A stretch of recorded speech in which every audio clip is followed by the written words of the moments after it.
I was driving from Atlanta, Georgia to Lexington, South Carolina with my girlfriend to visit my parents. I like to drive at night since there are less people on the road and I can take my time. At around 3 a.m. or so, we were making good time. I had stopped at a gas station and picked up some coffee for us, and we were due in about an hour. The girlfriend was sleeping soundly, and I'm just listening to a quiet radio humming away. I start getting a little drowsy and I take a sip of my coffee. There are no cars in sight except for a spotted few on the side of the road here and there. In the distance, I can make out what looks like a hitchhiker, or what I think is one, but can't really tell due to such low light.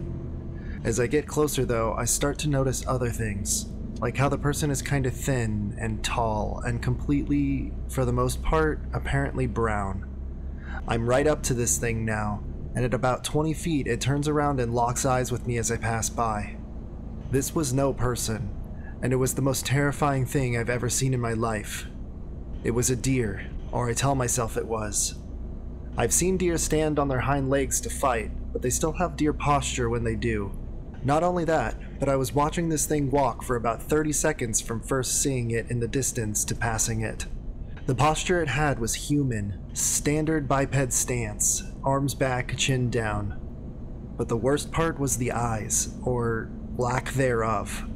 In their place were two large black pits, almost hole-ish. I'll never forget the stare down it gave me. The instant I passed it, I had the only panic attack I've ever had in my life. I actually had to wake up my girlfriend to keep calm enough to get to an exit with a large gas station a few miles away. Like hell, I was going off a ramp close to that thing. After we pulled into the station, I had a complete meltdown. I started crying harder than I ever thought I could. I couldn't talk, breathe, or do anything but want to curl into a ball and cry. After about 30 minutes or so, she finally gets me to calm down enough to tell her what happened. While I don't think she believed what I think I saw, she knew that I was convinced and legitimately scared to death. Every once in a blue moon, I'll still dream about it, wake up crying or in a cold sweat. My girlfriend will tease me about it or roll over and ignore me instead of comforting me about the one thing that I've ever been terrified of. But I know what I saw, and I know it will haunt me for the rest of my life. A lot of people that drive for a living or have done balls-to-the-wall cross-country drives can tell you about the running shadows. First time I saw them, I was on the tail end of 12 straight hours of driving. I was driving through the middle of nowhere, in the desert, and at night. Very little light from the sky, no man-made lights even on the horizon. Just the pitfall cone from my truck's headlamp, and being in the middle of the desert, it pretty much only lights up the road ahead, nothing above ground level to catch the light. As I'm barreling along, I start to see shadowy figures running alongside my truck out of the corners of my eyes, on 2 legs and 4. All I can think about is the creepy stories you read online about shit that lives out in the desert, or the Asian ghost stories where if you don't acknowledge the spirit, it can't harm you. So I've got my eyes glued to the road, refusing to let them flicker off to the side. I rolled my windows up and cranked up the volume of my radio, and I drove like that for probably an hour and a half until they slowly petered out, roughly 15 minutes outside of a little one-light town. I've had many people try to carjack me, people try to rob me after I pulled over to render aid, people jump out at me on twisty mountain roads, you name it, but nothing matching the level of fear the first time I saw them. It felt like my spine was rippling like a ribbon in the wind, trying to jump clear out of my back and hide under the seat. Sleep deprivation mixed with sensory deprivation does some strange, messed up things. I was in college at the time, and it was late at night. The day before Thanksgiving, I believe, or at least around that time. I had had class earlier in the day, and packed, then headed off on a 10-hour drive to the western edge of Nebraska. It was around 1 or 2 in the morning, and I was on the final stretch of the trip, when driving down a totally deserted highway. There were only 2 lanes with no shoulder, so the speed limit was 55. I was really tired, and having not seen anyone for at least an hour, I kept kicking up my speed to 80. I was just flying down the road. As I crested a hill, I spotted a headlight atop a couple hills down. I didn't think much of it, and reduced my speed a bit and got ready to turn off the brights over the next hill. But I didn't see any more headlights. I figured they must have turned off onto a gravel road or something. It could have been for any number of reasons, they lived that way, or maybe coming home after a night at the bar and didn't want to risk getting pulled over on the highway. But at first, I didn't think it was that weird. Until boom, a black car hauled ass past me in the direction that car had been heading, with their headlights off completely. I still wasn't too freaked out until I saw bleak lights and then the headlights behind me. I fucking hauled ass. I called my grandparents as soon as I noticed the person was gaining on me. I gave them a heads up, and my grandpa said he'd be at the end of their half-mile driveway with his shotgun and rifle waiting for me. I still had another 10 miles to go until the nearest town, then about 20 miles on gravel to get to their house. I knew the roads reasonably well, but not well enough to get off the main drag and zigzag across country roads. I was doing 90, and so was this person, but they kept their distance. I got to the town and just hauled ass through it. I didn't stop for the 2 stop signs or the 1 stoplight. At that point, I was hoping to get pulled over. As I got about a mile from my grandparents' house, my grandpa turned on his headlights and spotlight on his truck and was driving towards me. That's when the person turned back around. I always wonder what the fuck they were doing. Like, were they trying to just fuck with me? Or did they want something? I guess I'll never know. I was on I-70 in Colorado going towards Utah. I pulled over at a gas station at about 8 p.m. I was fueling up and I noticed a couple of attractive women pumping gas. On the other side was a man that looked like he was in his late 40s, just staring at these young women without notice of anything else going on around him. I walked inside to go grab some food for the next few hours of driving. When I come out, I see both the younger women's car and the older man's truck are gone. I decided to hang out at the gas station for the next hour to catch a little sleep before hitting the road again. After driving for a few hours, I was speeding heavily. I pulled over at yet another gas station. The young women are there getting gas and eating some food on a picnic table. It looked like they had been there for a while. I didn't see any sign of the man in the truck, but I can't say I was looking very hard for him. Well, here's where it all got creepy as hell. I can't say I didn't stare at them a bit. I mean, they were really good-looking women. As I'm watching them leave, I see in the next parking lot over some headlights turn on, and it's the same man as before. He leaves when the women leave once again. Okay, that's a bit weird, but could just be a coincidence as there weren't many places to pull over. I'd leave a few minutes later and catch up to them. Now, this guy is riding their ass with his high beams on. I decided to slow down and stay a distance behind the truck. 10 minutes or so later, the women pull over again to most likely get this guy off their ass. With a sigh of relief, the truck keeps going and I continue on my way. About 1 mile down the road, the guy just pulls off the side of the highway, so I pull off a mile or so down the road again. Sure enough, the women drive by and the guy is still following them. At this point, we are out in the middle of nowhere and too many coincidences have happened. I called the cops to alert them, and about 15 minutes later the cops pulled the guy over. I could have just seen too many horror movies that started like this and overreacted, but you never know. Better safe than sorry. I'm an over-the-road truck driver, and I drive across all of the lower 48 states.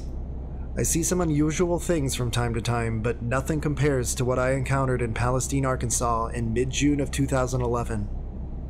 I was on a long haul from Detroit, Michigan to Houston, Texas, and this was day 3 of my trip. I was beginning to run out of driving hours for the day. I noticed a truck stop and gas station on the side of I-40, and I pulled off and decided to call it a night. I was running ahead of schedule, so I was going to have myself a long 14-hour break instead of the usual 10. Off the bat, I didn't like the area, but had no other choice. The bathrooms were unkempt, and it had enough graffiti on the walls to classify itself as an inner-city truck stop, even though I was practically in the middle of nowhere. It was also a small shop, and parking for only a dozen trucks. After washing up, I purchased a new work knife, some hot food, and headed out to my truck. I sat in the captain's chair and listened to the radio while I ate my dinner with my windows down, letting in the dry wind. The Mississippi River had just begun flooding, but there hadn't been any rain in over a week. The surrounding area was beginning to look a lot like Nevada more than Arkansas. I finished my meal and cleaned up a bit, and I slid out of the seat and onto the pavement as a gust of warm wind hit me. I strolled over to the dumpster, tossed my garbage inside, and began slowly walking back to my truck. I fished out a filterless cigarette and leaned against the bug-splattered side of my truck and lit it with my lighter. I enjoyed the smoke, and as I watched the sun set below the horizon, a few more trucks had backed into spots. I spotted one guy walking out of the store with a bottle of beer in his hand, looking around nervously as he quickly strode over to his truck. The life of a trucker. Something interesting and new every day, risking his job over one lousy beer. I climbed back into the cab of the truck, dropped back into the sleeper berth, changed into a pair of pajamas and laid down to get some rest. I didn't bother setting an alarm. I felt sleep creep over me and accepted it as I drifted off into dream world. I awoke with the cab of the truck rocking violently, knocking the bottle of water I had placed on my nightstand over onto the floor. I sat straight up, fully awake, and pressed the button on the truck's radio and alarm. It was shortly after 3 in the morning. I reached down and grabbed the bottle of water that had fallen, twisted the cap off, and took a few deep gulps before wondering what had rocked my truck so violently. Then I remembered the wind. I settled back down and got my heart rate back below 100 and laid my head down onto the pillow. The truck ended up rocking again, knocking my ashtray over that I had set in the cup holder and once again tossing my water bottle onto the floor. I flipped on the overhead light, slid on my shoes, and grabbed another cigarette from my pack. I opened the curtains, sat in the captain's chair, and shut off the sleeper light. I opened the door and noticed that it had cooled down considerably. I shut off the truck, pocketed the keys, and climbed down onto the pavement to look around. At this time of night, the truck stop only had lights on around the gas station pumps, and their light could not reach the truck parking area. I looked around a moment, lit my cigarette, and then I noticed something. The wind had stopped blowing. I wondered what had caused my truck to rock so violently. An earthquake, maybe? I knew that a few had been reported around Memphis, and I was probably close enough to have felt a tremor, but that rocking motion did not feel like an earthquake. It felt like the wind hitting the side of my truck with a very strong gust. Curiously and cautiously, I walked around the front of my truck to the passenger side and looked down the length of my trailer. I noticed movement, low to the ground, about 4 feet, not fast. I used my keys to unlock the passenger side door, jumped up and grabbed my large flashlight from an overhead storage compartment. I climbed back down and closed and locked the door. I clicked on the light and shined it down to the far side of my trailer. There was a young girl standing off into the field about 10 feet behind my truck, but when I looked harder, she wasn't there. Well, like I said earlier, truck drivers see something new every day. This was certainly new. I began to walk toward the rear of my truck, scanning the field with my flashlight for any trace of the girl I had just seen. When I reached the back, there was no trace. It must have been a trick of the eye. Heck, I haven't even fully awakened yet. I glanced over my shoulder, and there were no cars at the pumps, and the clerk definitely hadn't noticed me. I felt the call of the wild coming on and didn't feel much like walking into the store wearing my pajamas. I was in the middle of nowhere, and no one could see me, so I figured no harm, no foul. I stood at the rear of the trailer and did my business, looking around for that girl again, also hoping that she wasn't hiding behind something and watching me do this. I put everything away and walked to the driver's side of the truck again, toward the cab. I took the last couple of puffs of my cigarette and flung it into the parking lot, used my keys to unlock the truck and popped the door open. Just as I planted my foot on the fairing, I heard a distinct giggle, a girl's giggle. I stepped back down and shined the flashlight around. Once again, there was nothing. "This is getting kind of creepy," I said aloud. "He heard me," a small girl's voice answered back. I jumped backward away from my truck. The voice had come from inside the cab. Something was wrong. I had the entire truck locked up while I was walking around. There was no way that someone could have gotten in without breaking a window. Preparing myself for what was going to be an uncomfortable encounter at the least, I took a step up onto the fairing and leaned my head into the truck. "Is anyone in here?" I asked. I hit the switch to turn on the sleeper berth light and climbed in. I put a knee on the seat and peered into the sleeper berth. "Good night," a soft voice said, which seemed to emanate from all around me. I flinched as I heard the word and felt a cold chill run through my body. I slid off the seat and stood up into the cab, bumping my temple off the overhead storage bins. I looked around the sleeper, but there was no one there. I turned around and shuffled into the cab to close the door when I saw the young girl standing outside my truck on the pavement, looking up at me with lifeless eyes. Those eyes, you see, weren't meant for a person. They were designed for a predator, and all of a sudden I felt like prey. I reached forward and slammed the door shut and flicked the lock. I quickly decided that I was not staying here for the rest of the night. I turned the key and heard my truck's motor rumble to life, along with the familiar, annoying buzzing that was my air pressure's gauge telling me that I didn't have enough air to release the brakes. I took a furtive glance out the window, and there she stood, still as a tree, looking up at me and smiling. I didn't want to get any closer to the window until I was ready to get my truck moving. This was wrong, and I didn't want any part of this. That girl wasn't human. At least not anymore, she wasn't. It was almost as if she was something so inhuman that it would take the form of a human. It's hard for me to explain, and I feel sick just thinking about it. I heard the siren shut off and hit the valves to supply air to my brake system. As the system began to air up, the siren came on again. Screw this, I thought to myself. I have enough to get out of here. I disengaged the clutch, ground the truck into gear, and roared out of the parking lot like the devil himself was behind me. Which, for all I knew, he was. I looked in my side mirror as I was about to start turning right and saw the girl washed in the red and amber glow of my running lights. She was just smiling at me and waving. I flew through my gears as quickly as they would let me as I got back onto the interstate. I drove for about 45 minutes, repeatedly hitting the switch to turn on my interior lights to look around the cab and the sleeper before finally spotting a larger truck stop at the next exit. After backing into one of the few remaining spots left, I shut off my lights and turned on the sleeper berth light as I walked into the back, then paused. At the other store, I had bought a souvenir. Nothing fancy, just a postcard with a picture of Arkansas on it.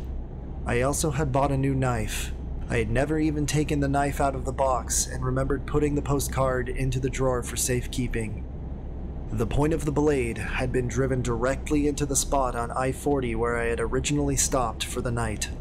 The blade had been driven in deep, pegging the postcard to my nightstand. It took me several minutes just to work the knife loose enough to withdraw it from the nightstand. Thankfully, when I turned the postcard over, no message had been left for me. To this day, I do not know what I saw. I hear other truckers talk of strange things that they have seen on interstates, US highways, and state routes, but I've never mentioned my experience. I've always felt that just by mentioning her, I'd walk back out to my truck, and there she would be, sitting on my bunk and waiting for me. I threw that postcard away and tossed the knife into a dumpster. I got another postcard from Arkansas, just to keep the collection going. I've got 36 so far. I've spent the past 4 years driving every night for work. I was in a fairly rural part of Mississippi somewhere between Clarksdale and Greenwood, where it's all 2-lane highways the 250-mile drive home. The weather had turned pretty sour as I was leaving Clarksdale. I called my wife and told her there were high wind advisories and very possible tornado threats, and I'd call her as soon as I made it to a safe area again. I had already been working for 14 hours when I got in the truck, so I ate dinner and grabbed some coffee to stay awake and alert. Now, if you've ever driven through a flat farmland at night for 100 miles, it's very fatiguing and spooky even without bad weather. I had maybe driven 30 miles out into this farmland when hail started bouncing off my truck. In July, hail means tornado, and I knew it. I pull off to the side with no one around me and start looking for the storm or tornado I believe to be approaching. I rolled the passenger window down and shone a bright flashlight off into the night. There was nothing there. I turned to the driver's side, and this guy has his face pushed against my glass, grinning from ear to ear. It was a tall male, very, very pale white. Eyes were sunk back quite a bit, but that grin is what truly got me. It was corner to corner with crooked teeth like the Cheshire Cat. Then I screamed, and he was gone. I slammed the truck in drive and took off at the highest speed I could go. Now, my company has a camera installed into my truck, so even though I called my wife and didn't tell her about the guy or the hail, I made darn sure I checked my SD card the moment after I hung up. I promise you, this guy never popped up on my front or rear cameras. I've always played it off as my imagination, but I will say I don't drive through the Delta in the dark anymore if I don't absolutely have to.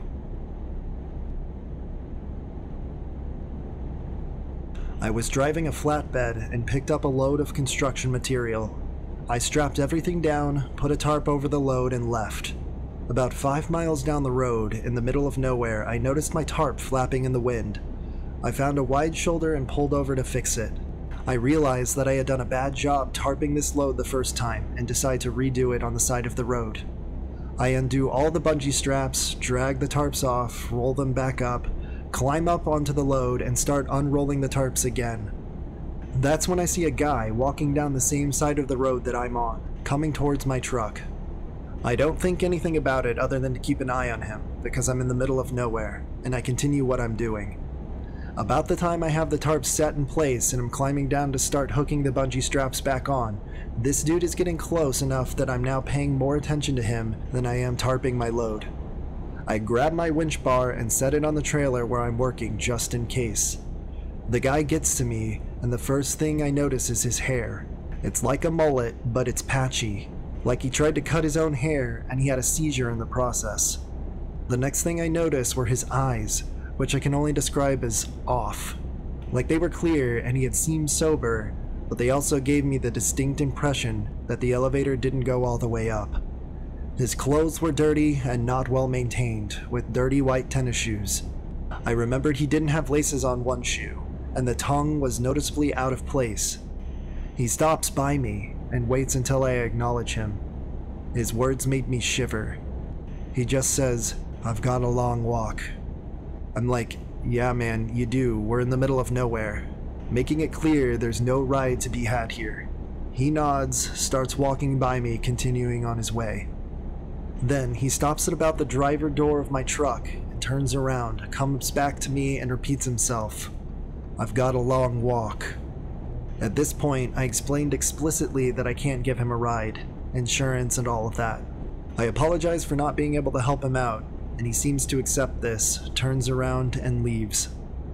I wait for him to get a little ways away from my truck and start working on finishing the tarp job. I still keep an eye on him, and he keeps moving away from me. As I'm putting on the last of the bungee straps, I look over to check where he's at, and he's turned around heading back towards me. He's now about 100 yards in front of my truck and coming back my way.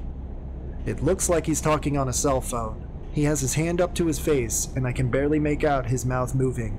Meanwhile, his other hand is waving like he's having a conversation with someone. I finish with the straps, grab my winch bar, and am climbing back into the truck as he's about 10 yards away now. As soon as I'm in the cab, I lock the doors and set the winch bar on the passenger seat just in case. I look at the guy and realize he's not talking on a phone. He's just talking to his hand. Now I'm really nervous because he doesn't look like he's having a nice, pleasant chat. It looks more like an angry conversation. I crank the truck up, put it in gear, and just pull out. Didn't look for traffic or anything. As I pass him, he's just looking at me, still holding his hand to his face and just staring at me. It gave me the creeps. About the time I hit 5th or 6th gear, I look in the mirror, and there's no one there. I think the worst creepy thing that ever happened to me was when I was heading from Arizona to Utah. This was a few years ago, and the main highway had been taken out in a flash flood. It was under construction, so I had to take a weird detour through the mountains in lower Utah. It was getting late and I was getting tired, so I pulled off onto the shoulder and went to sleep in my bunk. Now, this was in the middle of nowhere. The closest town was like 40 miles away, so it had been completely pitch black outside once I turned the lights off. Around 4 a.m., I wake up because I'm hearing something messing with my truck, like playing with the air and power cables between my cab and the trailer, which is literally 6 inches from where my head is at, outside of the cab. Then, I feel something climb onto the landing that's on the back of my truck. It shakes my whole truck, so I'm guessing something around 200 pounds was climbing around back there. I'm thinking like a mountain lion or a bear. At this point, I'm wide awake and I want to get this thing away from me, so I slam my hand into the cab wall trying to scare whatever is out there. The response made me jump out of my skin. I hear someone, a male, scream, and I hear them fall off the back of my truck.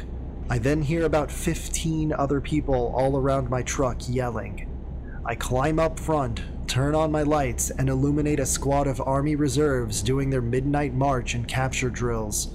Turns out these guys were supposed to go find a abandoned truck and secure it for their midnight drills. That truck was 3 miles back down the road. They were not expecting me to be sleeping there and thought I was part of the drill. I'm ex-military, so after explaining I was not part of their tests and I was just there out of a coincidence, we all laughed it off. They had to radio to their commanding officer and tell them to not have the other squads bother me.